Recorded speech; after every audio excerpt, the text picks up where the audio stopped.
ನಮಸ್ಕಾರ ವೀಕ್ಷಕರೇ 2026ರ ಆಘಾತಕಾರಿ ಭವಿಷ್ಯವಾಣಿ. ಮೋದಿ ರಾಜೀನಾಮೆ, ಯೋಗಿ ಪ್ರಧಾನಿ ಆಗಲ್ವಾ?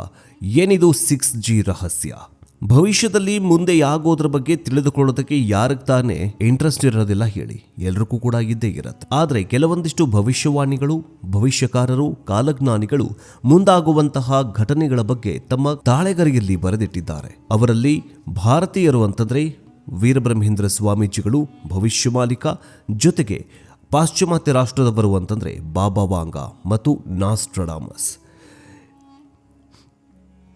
ಜ್ಯೋತಿಷಾಸ್ತ್ರದ ಲೆಕ್ಕಾಚಾರಗಳ ಪ್ರಕಾರ ಮತ್ತು ಪ್ರಸ್ತುತ ರಾಜಕೀಯ ವಿದ್ಯಮಾನಗಳ ಪ್ರಕಾರ, ಗ್ರಹಗತಿಗಳ ಪ್ರಕಾರ 2026 ಭಾರತದ ಇತಿಹಾಸದಲ್ಲಿಯೇ ಅತ್ಯಂತ ನಿರ್ಣಾಯಕ ಮತ್ತು ಬದಲಾವಣೆಯ ವರ್ಷವಾಗಲಿದೆ ಅಂತ ಹೇಳಲಾಗ್ತಾ ಇದೆ. ಇದರ ಜೊತೆಗೆ ಬಾಬಾ ವಾಂಗಾ ಮತ್ತು ನಾಸ್ಟ್ರಾಡಾಮಸ್ ಅವರು ಬರೆದಿರುವಂತಹ ಅಥವಾ ಅವರ ಕಾಲಜ್ಞಾನ ಏನು ಹೇಳ್ತಾ ಇದೆ? ಒಬ್ಬ ಪ್ರಖ್ಯಾತ ಜ್ಯೋತಿಷಿ ಮತ್ತು ಸಂಶೋಧಕರು ಇತ್ತೀಚೆಗೆ ನೀಡಿರುವ ಸಂದರ್ಶನವೊಂದರಲ್ಲಿ ಭಾರತದ ರಾಜಕೀಯ, ಬಾಲಿವುಡ್ ಮತ್ತು ತಂತ್ರಜ್ಞಾನದ ಬಗ್ಗೆ ಮಾತನಾಡಿರುವ ಭವಿಷ್ಯವಾಣಿಗಳು ಈಗ ಎಲ್ಲ ಕಡೆ ಸಂಚಲನ ಮೂಡಿಸ್ತಾ ಇದೆ.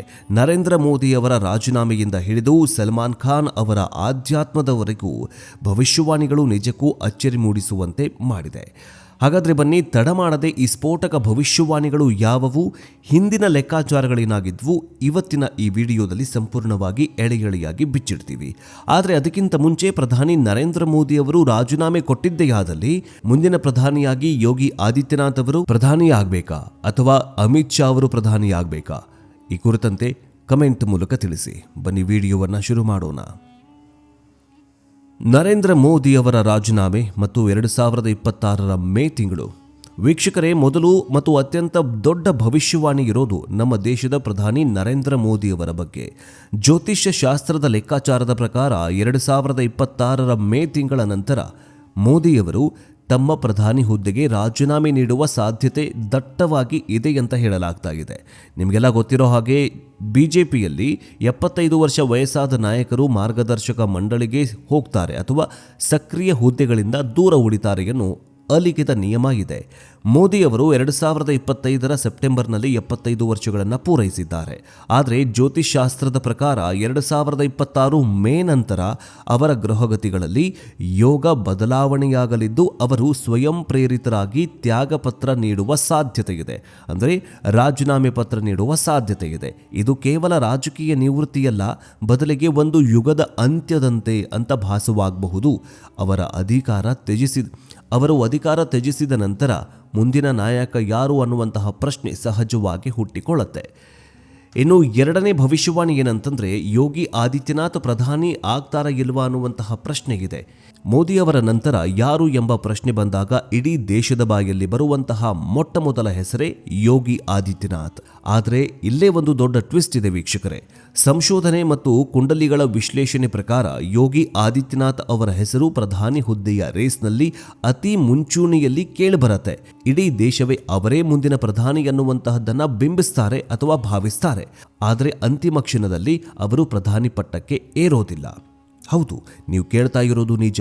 ಜ್ಯೋತಿಷಾಸ್ತ್ರದ ಪ್ರಕಾರ ಯೋಗಿ ಅವರು ಉತ್ತರ ಪ್ರದೇಶವನ್ನು ಬಿಟ್ಟು ರಾಷ್ಟ್ರ ರಾಜಕಾರಣಕ್ಕೆ ಪೂರ್ಣವಾಗಿ ಹೋಗೋದಿಲ್ಲ. ಬದಲಾಗಿ 2026ರಲ್ಲಿ ಉತ್ತರ ಪ್ರದೇಶವು ಇಡೀ ಭಾರತದಲ್ಲೇ ಅಭಿವೃದ್ಧಿಯ ವಿಷಯದಲ್ಲಿ ನಂಬರ್ 1 ರಾಜ್ಯವಾಗಿ ಹೊರಹೊಮ್ಮಲಿದೆ. ಯೋಗಿ ಆದಿತ್ಯನಾಥ್ ಅವರ ಸಂಪೂರ್ಣ ಗಮನ ಉತ್ತರ ಪ್ರದೇಶದ ಅಭಿವೃದ್ಧಿಯ ಮೇಲೆ ಇರುತ್ತೆ. ಹಾಗಾಗಿ ವಾಜಪೇಯಿ ಅಥವಾ ಅಡ್ವಾಣಿಯವರ ಕಾಲದಲ್ಲಿ ಮೋದಿ ಗುಜರಾತ್ನಲ್ಲೇ ಉಳಿದುಕೊಂಡು ಕೆಲಸ ಮಾಡಿದ್ರಲ್ಲ, ಅದೇ ರೀತಿ ಯೋಗಿ ಯುಪಿಯಲ್ಲೇ ಉಳಿದುಕೊಳ್ಳಲಿದ್ದಾರೆ ಅಂತ ಹೇಳಲಾಗ್ತಾ ಇದೆ. ಹಾಗಾದರೆ ಮೋದಿ ನಂತರ ಪ್ರಧಾನಿ ಆಗೋದು ಯಾರು? ಮುಂದಿನ ಭವಿಷ್ಯವಾಣಿ ಅಮಿತ್ ಶಾ ಮತ್ತು ಶಿವರಾಜ್ ಸಿಂಗ್ ಚೌಹಾಣ್ ಹೊಸ ಸಮೀಕರಣ.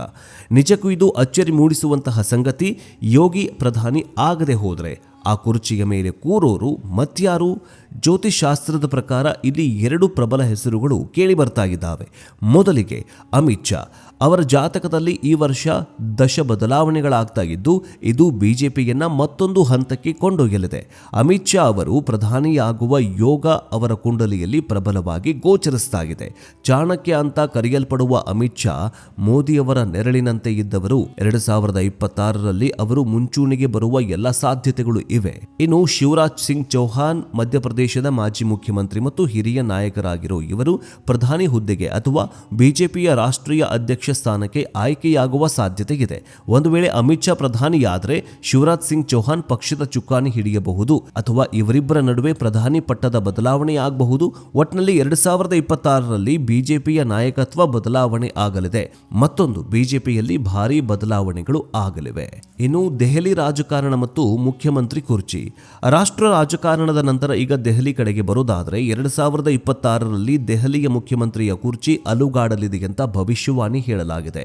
ಸದ್ಯ ದೆಹಲಿಯಲ್ಲಿ ರೇಖಾ ಗುಪ್ತಾ ಅವರ ಸರ್ಕಾರ ಇದೆ. 2026ರಲ್ಲಿ ರಾಜಕೀಯ ಅಸ್ಥಿರತೆ ಉಂಟಾಗಿ ಹಾಲಿ ಮುಖ್ಯಮಂತ್ರಿಯನ್ನ ಕೆಳಗಿಳಿಸುವ ಸಾಧ್ಯತೆ ಇದೆ. ಇಲ್ಲಿ ರೇಖಾ ಗುಪ್ತಾ ಅವರು ಇದು ದೆಹಲಿ ಮುಖ್ಯಮಂತ್ರಿಯ ಭವಿಷ್ಯವಾಣಿ. ಆದರೆ ಇನ್ನು ತಂತ್ರಜ್ಞಾನ ಮತ್ತು ಪರಿಸರದ ಬಗ್ಗೆ ಒಂದು ಕಡೆ ನೋಡ್ತಾ ಹೋಗೋದಾದರೆ ಒಂದು ಕಡೆ ಬೆಚ್ಚಿ ಬೀಳಿಸುವ ಭವಿಷ್ಯವಾಣಿ ಹೊರಗಡೆ ಬರ್ತಾ ಇದೆ. ಈಗಷ್ಟೇ ನಾವು 5G ಯುಗಕ್ಕೆ ಕಾಲಿಟ್ಟಿದ್ದೀವಿ. ಆದರೆ ಭವಿಷ್ಯವಾಣಿಯ ಪ್ರಕಾರ 2026ರಲ್ಲಿ ಭಾರತದಲ್ಲಿ 6G ತಂತ್ರಜ್ಞಾನ ಲಾಂಚ್ ಆಗಲಿದೆ. ತಾಂತ್ರಿಕವಾಗಿ ಇದು ಸಾಧನೆಯಾಗಿದ್ರೂ ಕೂಡ ಪರಿಸರದ ದೃಷ್ಟಿಯಿಂದ ಇದು ಅತ್ಯಂತ ಅಪಾಯಕಾರಿ. ಈಗಾಗಲೇ 4G ಮತ್ತು 5G ರೇಡಿಯೇಷನ್ಗಳಿಂದಾಗಿ ಗುಬ್ಬಚ್ಚಿಗಳು ಸೇರಿದಂತೆ ಸಣ್ಣ ಪುಟ್ಟ ಪಕ್ಷಿಗಳು ನಾಶವಾಗ್ತಾ ಇದ್ದಾವೆ. 6G ಬಂದರೆ ಪರಿಸ್ಥಿತಿ ಇನ್ನಷ್ಟು ಹದಗೆಡಲಿದೆ. ಪರಿಸರಕ್ಕೆ, ಪಕ್ಷಿ ಸಂಕುಲಕ್ಕೆ ಮತ್ತು ಮನುಷ್ಯರ ಆರೋಗ್ಯಕ್ಕೂ ಇದು ಪರಿಣಾಮ ಬೀರಲಿದೆ, ಮಾರಕವಾಗಬಹುದು ಅಂತ ವಿಜ್ಞಾನಿಗಳೇ ಹೇಳ್ತಾ ಇದ್ದಾರೆ. ನಿಮಗೆಲ್ಲ ನೆನಪಿರಬಹುದು 2020ರಲ್ಲಿ 5G ತಂತ್ರಜ್ಞಾನವನ್ನು ಲಾಂಚ್ ಮಾಡಲಾಯಿತು. 5G ತಂತ್ರಜ್ಞಾನ ಲಾಂಚ್ ಮಾಡಿದ ನಂತರ ಕೊರೋನಾ ವೈರಸ್ ಬಂದು ಕೋಟಿ ಜನರ ಮರಣ ಶಾಸನ ಬರೀತು. ಜನರೇಷನ್ ಅಂದರೆ ಹೊಸ ಟೆಕ್ನಾಲಜಿಯ ನೆಟ್ವರ್ಕ್ಗಳನ್ನು ಲಾಂಚ್ ಮಾಡ್ತಾರೋ ಆಗಲೇ ನೋಡಿ ಒಂದಿಲ್ಲ ಒಂದು ರೋಗಗಳು ಬರ್ತಾ ಇದ್ದಾವೆ. ಅದೇ ತೆರನಾಗಿ ಈಗ 6G ಕೂಡ ಲಾಂಚ್ ಆಗಿದೆ. ಹೊಸ ರೋಗಕ್ಕೆ ಲಾಂಚ್ ಮಾಡ್ದಂಗೆ ಕಾಣಿಸ್ತಾ ಇದೆ. ಗೊತ್ತಿಲ್ಲ ಮುಂದಿನ ದಿನಗಳಲ್ಲಿ ಏನಾಗತ್ತೆ ಅಂತ. ಇನ್ನು ಬಾಬಾ ವಾಂಗಾ ಮತ್ತು ನಾಸ್ಟ್ರಾಡಮಸ್ ಅವರು ಕೂಡ ಕೆಲವೊಂದಿಷ್ಟು ಭವಿಷ್ಯವಾಣಿಗಳನ್ನು ನುಡಿದಿದ್ದಾರೆ. ಬಾಬಾ ವಾಂಗಾ ಅವರ ಭವಿಷ್ಯವಾಣಿಗೋಸ್ಕರ ಇಡೀ ಪಾಶ್ಚಿಮಾತ್ಯ ರಾಷ್ಟ್ರ ಅಲ್ಲ, ಇಡೀ ವಿಶ್ವವೇ ಕಾದು ಕುಳಿತಿರತ್ತೆ. ಬಾಬಾ ವಾಂಗಾ ಅವರು 3ನೇ ಮಹಾಯುದ್ಧ ಮತ್ತು ಜಾಗತಿಕವಾಗಿ ಅಶಾಂತಿ ತಲೆದೂರಲಿದೆ ಅಂತ ಭವಿಷ್ಯವಾಣಿಯನ್ನು ನುಡಿದಿದ್ದಾರೆ. 2026ಕ್ಕೆ ಸಂಬಂಧಪಟ್ಟಂತೆ ಕಾಲಜ್ಞಾನಿ ಬಾಬಾ ವಾಂಗಾ ನುಡಿದಿರೋ ಭವಿಷ್ಯವಾಣಿಯಲ್ಲಿ ಮಹತ್ವದ್ದು ಅಂತಂದರೆ 3ನೇ ಮಹಾಯುದ್ಧವಾಗತ್ತೆ, ಜಾಗತಿಕ ಅಶಾಂತಿ ಸೃಷ್ಟಿಯಾಗತ್ತೆ ಅನ್ನೋದು. ಮೊದಲು 2 ಯುದ್ಧಗಳಲ್ಲಿ ಜಗತ್ತು ಹೇಗೆ ನಲುಗಿ ಹೋಗಿತ್ತು, ಅದೆಷ್ಟೋ ಸಾವು ನೋವು ಸಂಭವಿಸಿತ್ತು ಅನ್ನೋದು ಇತಿಹಾಸ ಪುಟಗಳನ್ನು ತಿರುವಿ ಹಾಕಿದ್ರೆ ಕಣ್ಣಿಗೆ ಬೀಳತ್ತೆ. ಇದನ್ನು ನೋಡ್ತಾ ಇದ್ರೇನೆ ಇನ್ಮೇಲೆ ಮಹಾಯುದ್ಧ ನಡೆಯೋದು ಬೇಡಪ್ಪ ಅಂತ ಜನ ಅಂದುಕೊಳ್ತಾರೆ. ಆದರೆ 2ನೇ ಮಹಾಯುದ್ಧ ಮುಗಿದ ಕೆಲವು ವರ್ಷಗಳ ನಂತರ 3ನೇ ಮಹಾಯುದ್ಧದ ಗುಮ್ಮ ಆಗಾಗ ಕೇಳಿ ಬರ್ತಾ ಇರತ್ತೆ. ಯಾವುದೇ 2 ಪ್ರಬಲ ದೇಶಗಳ ನಡುವೆ ಯುದ್ಧ ಶುರುವಾಯಿತು ಅಂತಂದ್ರೆ 3ನೇ ಮಹಾಯುದ್ಧಕ್ಕೆ ನಾಂದಿ ಆಯಿತು ಅಂತ ಟಾಕಿಂಗ್ ಶುರುವಾಗತ್ತೆ. ಆದರೆ ಈಗ 2026ರಲ್ಲಿ 3ನೇ ಮಹಾಯುದ್ಧದ ಆರಂಭ ಶುರುವಾಗಲಿದೆಯಂತೆ.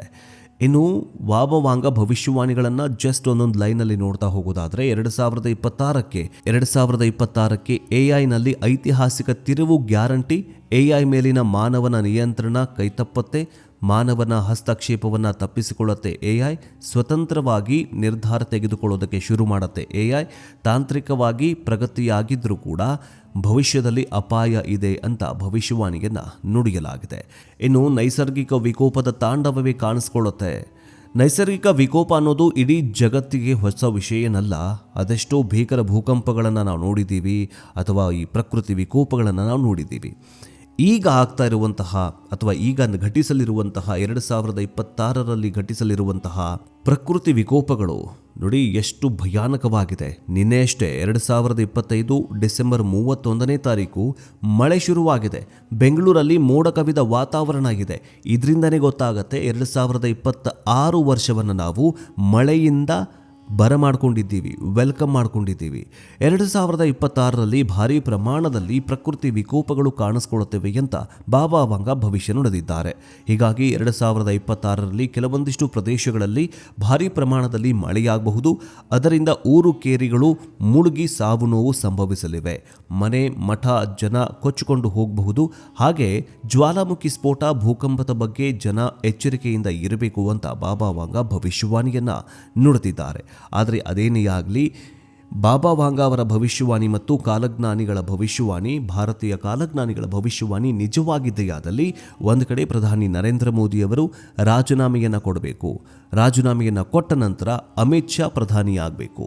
ಇವೆಲ್ಲವೂ ಕೂಡ ಘಟಿಸಿದ್ದೆಯಾದಲ್ಲಿ 2026 ವರ್ಷ ಮತ್ತಷ್ಟು ಘನಘೋರ, ಮತ್ತಷ್ಟು ಅಪ್ಡೇಟ್, ಮತ್ತಷ್ಟು ಟೆಕ್ನಾಲಜಿಯಲ್ಲಿ ಹೊಸ ತಂತ್ರಜ್ಞಾನಗಳನ್ನು ಇನ್ವೆನ್ಷನ್ ಮಾಡಬಹುದು. ನಿಮಗೇನನ್ಸುತ್ತೆ? ಪ್ರಧಾನಿ ನರೇಂದ್ರ ಮೋದಿಯವರು ಮೊದಲಿಗೆ ರಾಜೀನಾಮೆ ಕೊಡಬೇಕಾ, ಅಥವಾ ರಾಜೀನಾಮೆ ಕೊಟ್ಟಿದ್ದೆಯಾದಲ್ಲಿ ಯೋಗಿ ಆದಿತ್ಯನಾಥ್ ಅವರು ಪ್ರಧಾನಿಯಾಗಬೇಕಾ, ಅಥವಾ ಅಮಿತ್ ಶಾ ಪ್ರಧಾನಿಯಾಗಬೇಕಾ? ಕಮೆಂಟ್ ಮೂಲಕ ತಿಳಿಸಿ. ನೆಕ್ಸ್ಟ್ ಅಪ್ಡೇಟ್ನೊಂದಿಗೆ ಬೇಗ ವಾಪಸ್ ಬರ್ತೀವಿ. ಜೈ ಹಿಂದ್, ಜೈ ಕರ್ನಾಟಕ, ವಂದೇ ಮಾತರಂ.